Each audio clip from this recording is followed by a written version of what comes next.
പവിത്രത്തിന്റെ ഒരു അപ്കമിങ് എപ്പിസോഡിലേക്ക് എല്ലാവർക്കും സ്വാഗതം. വിക്രം മദ്യപിച്ചുകൊണ്ടിരിക്കുകയാണ്. നന്നായി മദ്യപിച്ചിട്ടുണ്ട്. അങ്ങോട്ടേക്ക് കൺമണി കയറി വരുന്നുണ്ട്. വിക്രമിന്റെ മുഖമൊക്കെ കാണുന്ന സമയത്ത് കൺമണിക്ക് കാര്യം മനസ്സിലാവുന്നുണ്ട്. ഇന്നും രാജേട്ടാ, വിക്രം നന്നായി മദ്യപിച്ചിട്ടുണ്ടല്ലേ, നിങ്ങൾ വിക്രമിനെ സപ്പോർട്ട് ചെയ്തുകൊണ്ടിരിക്കുകയാണോ, എന്താ തടയാത്തത്? ഇത് കേട്ടതും വിക്രം പറയുന്നുണ്ട്, ദേ കൺമണി, ആവശ്യമില്ലാത്ത കാര്യത്തിലേക്ക് തലയിടാൻ വരണ്ട. നിന്നോട് പറഞ്ഞിട്ടുണ്ട് ഞാൻ ഈ മദ്യപിക്കുന്ന സമയത്ത് നീ ഇങ്ങോട്ടേക്ക് കയറി വരരുതെന്ന്. പുറത്തേക്ക് പോ എന്ന് പറയുമ്പോൾ കൺമണി പറയുന്നുണ്ട്, ദേ ഞാൻ ഇവിടെ ഉള്ളിടത്തോളം കാലം ഞാൻ ഇതിൽ ഇടപെടും.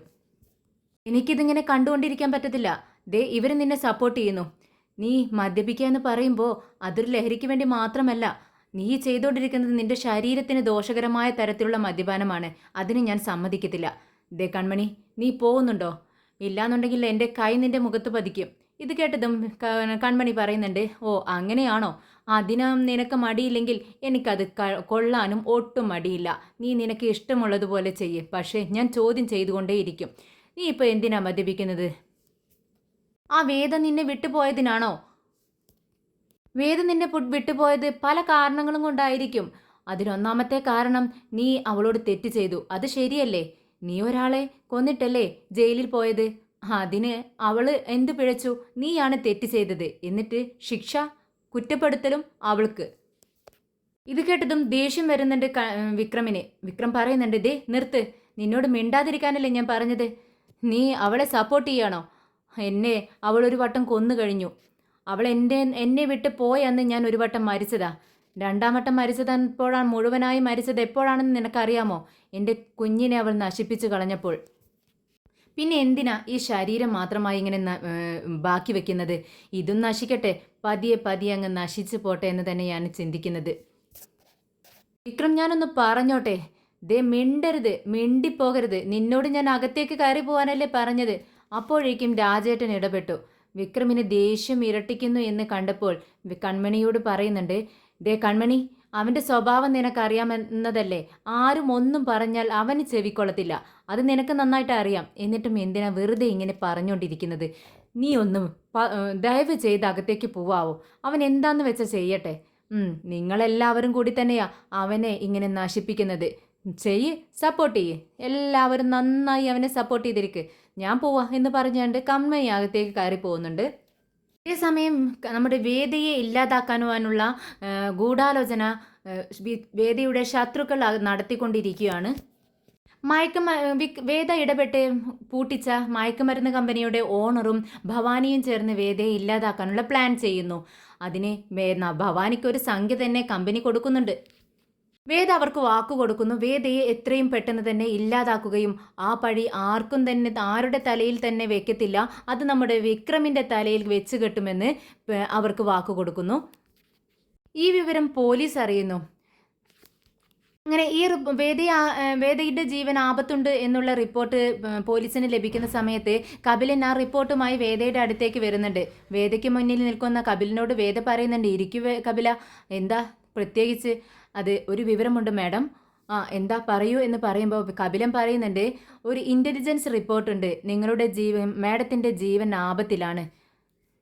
ഇത് പറഞ്ഞുകൊണ്ട് തൻ്റെ കയ്യിലുള്ള ഫയൽ എടുത്ത് വേദയ്ക്ക് കൊടുക്കുന്നുണ്ട്. വേദ അത് നന്നായി നോക്കുന്നുണ്ട്. എന്നിട്ട് പറയുന്നുണ്ട്, ഇതിലെന്താ ഇത്ര പ്രത്യേകിച്ച്?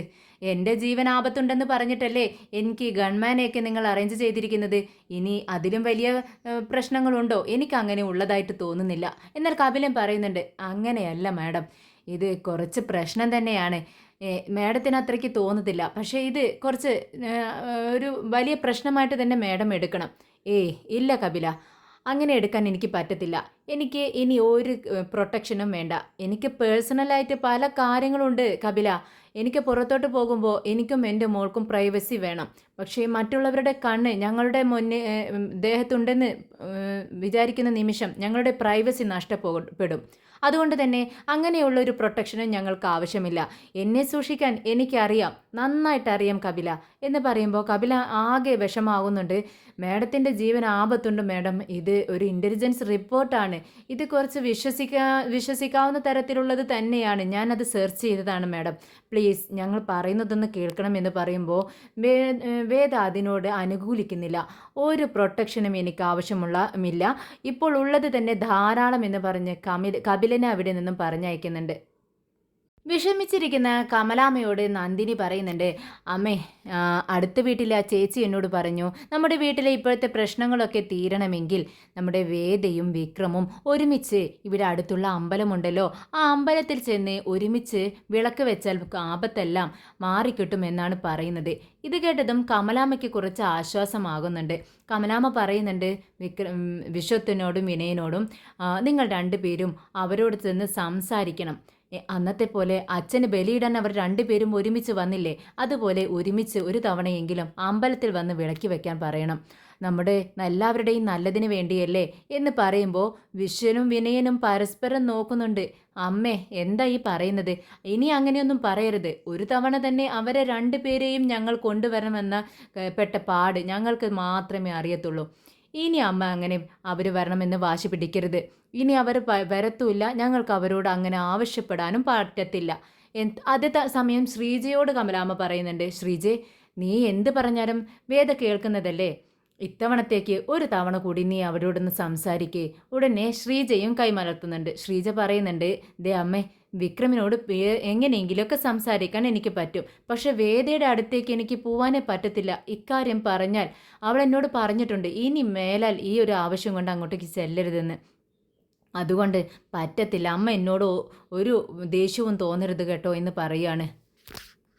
ഇത് കേട്ടതും കമലാമ്മ പറയുന്നുണ്ട്, ശരി, നിങ്ങൾക്ക് ആർക്കും പറ്റില്ലെങ്കിൽ ഞാൻ തന്നെ അവരോട് സംസാരിച്ചോളാം. നിങ്ങളോടല്ലേ എന്നോ പറയാൻ അവർക്ക് പറ്റത്തുള്ളൂ. എന്നോടത് പറ്റത്തില്ലല്ലോ. ഞാൻ എന്തായാലും അവരോട് പോയി നേരിട്ട് തന്നെ സംസാരിക്കാം. അങ്ങനെ കമലാമ്മ രണ്ടും കൽപ്പിച്ച് വിക്രമിനെ കാണാൻ കൺമണിയുടെ വീട്ടിലെത്തുന്നുണ്ട്.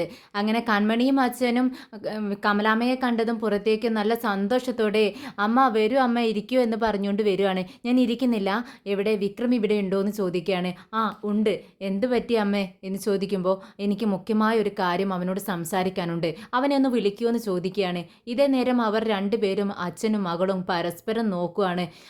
വിക്രമിൻ്റെ ഇപ്പോഴത്തെ അവസ്ഥ അവർക്കല്ലേ അറിയത്തുള്ളൂ. കുടിച്ചില്ലേ കെട്ടിയിരിക്കുകയാണ്. വിക്രമിൻ്റെ കുടി എന്ന് പറഞ്ഞാൽ ഇപ്പോൾ ഒരു 1.5 കുടിയാണ്. ബോധം മറയുന്നത് വരെ കുടിക്കുക. അതാണ് അവൻ്റെ ഇപ്പോഴത്തെ രീതി. വേണ്ട അമ്മേ, ഇപ്പോൾ അവനെ കാണണ്ട. അമ്മയ്ക്ക് നാളെ കണ്ടാൽ മതിയോ? ഞാൻ നാളെ അമ്മയുടെ അടുത്തേക്ക് അങ്ങോട്ട് വരാൻ വേണ്ടി പറയാം വിക്രമിനോട്. എന്നാൽ ഇവരുടെ രണ്ടുപേരുടെയും മുഖത്തുള്ള ഈ ഒരു അമാന്തം കണ്ടിട്ട് നമ്മുടെ കമലാമ്മ ചോദിക്കുന്നുണ്ട്, അല്ല, എന്താ പ്രശ്നം? എൻ്റെ മകനാണ് അവൻ. അവനെ കാണണമെങ്കിൽ ഞാൻ നിങ്ങളുടെ പെർമിഷൻ എടുക്കണോ? അപ്പോഴേക്കും കൺമണി പറയുന്നുണ്ട്, അയ്യോ അമ്മേ, അങ്ങനെയൊന്നും വിചാരിക്കരുത്. ഇന്ന് അവൻ്റെ അവസ്ഥ അത്ര ശരിയല്ല. അതുകൊണ്ടാണ് ഞാൻ അമ്മയോട് അങ്ങനെ പറഞ്ഞത്. ഇല്ല, എനിക്ക് ഇന്ന് തന്നെ അവനോട് സംസാരിക്കണം. അവനെവിടെ? അവനെ വിളിക്ക്. അമ്മേ, ഞാൻ പറയുന്നതൊന്ന് കേൾക്ക്. ഇപ്പോൾ അമ്മ പറയുന്ന കാര്യം കേൾക്കാനുള്ള ഒരു മാനസികാവസ്ഥയിലും ഒരു ബോധത്തോടെയല്ല അവൻ ഇരിക്കുന്നത്. ഇല്ല, എനിക്ക് ഇന്ന് തന്നെ അവനോട് സംസാരിക്കണം. ഞാൻ അവനെ വിളിക്കാം.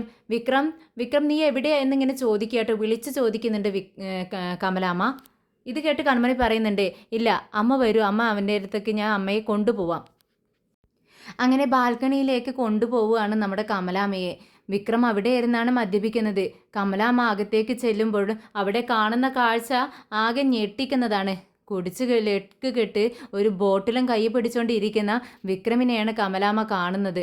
അവൻ്റെ വായോ അവൻ്റെ നാവോ അവൻ്റെ കണ്ണോ മുഖമോ ഒന്നും അവൻ വിചാരിച്ച ലെവലിലല്ല ഇരിക്കുന്നത്.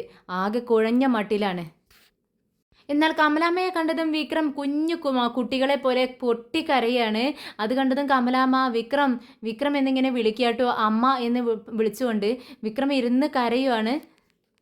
കമലാമ്മയ്ക്കും സങ്കടം വരുന്നുണ്ട്. കമലാമ്മ ഒരിക്കലും വിക്രമീനെ ഇത്രത്തോളം കുടിച്ച് ഈ ഒരു അവസ്ഥയിൽ കണ്ടിട്ടില്ല. ഉടനെ തന്നെ അനിയൻകുട്ടനോട് ചോദിക്കുന്നുണ്ട്, എടാ അനിയൻകുട്ട, എന്താടാ ഇവൻ ഇത്രയ്ക്ക് മദ്യപിച്ചിരിക്കുന്നത്? ഇത് കേട്ട് അനിയൻകുട്ടൻ പറയുന്നുണ്ട്, അമ്മേ, ഇവൻ ഇപ്പോൾ ഇങ്ങനെ തന്നെയാണ്, ഞങ്ങൾ പറഞ്ഞാൽ കേൾക്കത്തില്ല, അവൻ അങ്ങനെയാണ് ഇപ്പോൾ, എന്ത് ചെയ്യാൻ പറ്റും എന്ന് ചോദിക്കുകയാണ്. ദേ വിക്രം, നീ എന്താടാ ഇങ്ങനെ? എന്താടാ ഈ അവസ്ഥയിൽ? നിന്നെ ഒരിക്കലും ഈ ഒരു അവസ്ഥയിൽ ഞാൻ കാണുമെന്ന് പ്രതീക്ഷിച്ചില്ല. ദേ നമ്മുടെ നാട്ടിലുള്ളവരെല്ലാവരും നിന്നെ എത്ര നല്ലതിൽ പോലെ പുകഴ്ത്തിയിരുന്നതാണ്. നിന്റെ സ്വഭാവത്തെക്കുറിച്ചും നിന്റെ പെരുമാറ്റത്തെക്കുറിച്ചും എല്ലാവർക്കും നല്ലത് മാത്രം ചെയ്യുന്നവനെന്നല്ലടാ പറഞ്ഞിരുന്നത്. എന്നിട്ട് നീ എന്താടാ ഇങ്ങനെ ആയിപ്പോയത്? അങ്ങനെയുള്ള നീ തന്നെ ഇങ്ങനെയുള്ള ഒരവസ്ഥയിൽ എനിക്ക് കാണേണ്ടി വന്നല്ലോ. ഇനി എന്ത് ചെയ്യും ഞാൻ എന്ന് പറഞ്ഞ് തലക്ക് കൈ കൊടുത്തോണ്ടിരിക്കുകയാണ്. ഉടനെ കമലാമ്മ പറയുന്നുണ്ട്. വിക്രം ഇരുന്ന് കരയ തന്നെ കേട്ടോ. കമലാമ്മയെ കണ്ടതും പൊട്ടി പൊട്ടി കരയാണ് വിക്രം. എന്നിട്ട് കമലാമ്മ വീണ്ടും പറയുന്നുണ്ട്, വിക്രം അവൾ നമ്മുടെ കുഞ്ഞിനെ കളഞ്ഞില്ലടാ. അതിനുള്ള പരിഹാര പൂജ ചെയ്യാൻ വേണ്ടി നിന്നെ ഞങ്ങൾ അമ്പലത്തിലേക്ക് ക്ഷണിക്കാൻ വേണ്ടിയാണ് ഞാൻ വന്നത്. ഞാൻ പറയുന്നതൊക്കെ നീ കേൾക്കുന്നുണ്ടോടാ? നീ ബോധത്തോടെ തന്നെയാണോ ഇരിക്കുന്നത്? നീ വാടാ, നമുക്ക് അമ്പലത്തിലേക്ക് പോവാം. ഉടനെ തന്നെ വിക്രം കണ്ണുകൾ തുടച്ചുകൊണ്ട് കമലാമ്മയോട് പറയുന്നുണ്ട്, ഏത് ദൈവം, ഏത് അമ്പലം, എങ്ങോട്ടാ ഞാൻ വരേണ്ടത്? ദൈവമോ? ഏത് ദൈവം? ആ ദൈവം തന്നെയല്ലേ എൻ്റെ കുഞ്ഞിനെ അവൾ നശിപ്പിക്കുമ്പോൾ, കൊന്നുകളയുമ്പോൾ അതിനെ തടുത്തു നിർത്തിയില്ലല്ലോ ആ ദൈവം. ദേ അതൊക്കെ കണ്ടുകൊണ്ട് നിന്നില്ലേ? എന്നിട്ട് ആ ദൈവത്തിൻ്റെ അടുത്തേക്കാണോ ഞാൻ പോവേണ്ടത്? എന്താടാ വിക്രം നീ ഇങ്ങനെയൊക്കെ പറയുന്നത്? നീ വാടാ, നമുക്ക് അമ്പലത്തിലേക്ക് പോവാം. പരിഹാര പൂജ ചെയ്താൽ എല്ലാം ശരിയാവുമെന്നാ പറയുന്നത്. നീ വാട മോനെ എന്ന് വിളിക്കാട്ടോ കമലാമ്മ. വേണ്ട, ഒരു മണ്ണാങ്കട്ടിയും വേണ്ട എനിക്ക് എങ്ങോട്ടും വരിക വേണ്ട, ഞാൻ എവിടേക്കും വരില്ല എന്ന് പറഞ്ഞുകൊണ്ട് തൻ്റെ കയ്യിലുള്ള ആ ബോട്ടിലും എടുത്തുകൊണ്ട് വിക്രം ആടി ഉലഞ്ഞ് അങ്ങനെ എഴുന്നേൽക്കുകയാണ്. പെട്ടെന്ന് രാജേട്ടൻ പിടിക്കുന്നുണ്ട്. വിക്രം വീഴാതെ, തെന്നി വീഴലടാ, ഇങ്ങ് വാ, ഞാൻ പിടിക്കാമെന്ന് പറഞ്ഞ് രാജേട്ടൻ വിക്രമിനെ താങ്ങി പിടിച്ചുകൊണ്ട് റൂമിലേക്ക് കൊണ്ടുപോവുകയാണ്. അത് കണ്ട് ആകെ വിഷമം വന്ന് കരഞ്ഞുകൊണ്ട് നിൽക്കുകയാണ് കമലാമ്മ. വൈകുന്നേരം ആയപ്പോഴേക്കും സുഡറിൻ്റെ സ്കൂൾ വിടുന്ന സമയത്ത് വിജി സുഡറിനെ കൊണ്ടുപോകാനായി സ്കൂളിലേക്ക് എത്തുന്നുണ്ട്. മോള് സുഡർ വിജിയെ കണ്ടതും ഓടി വരുന്നുണ്ട്.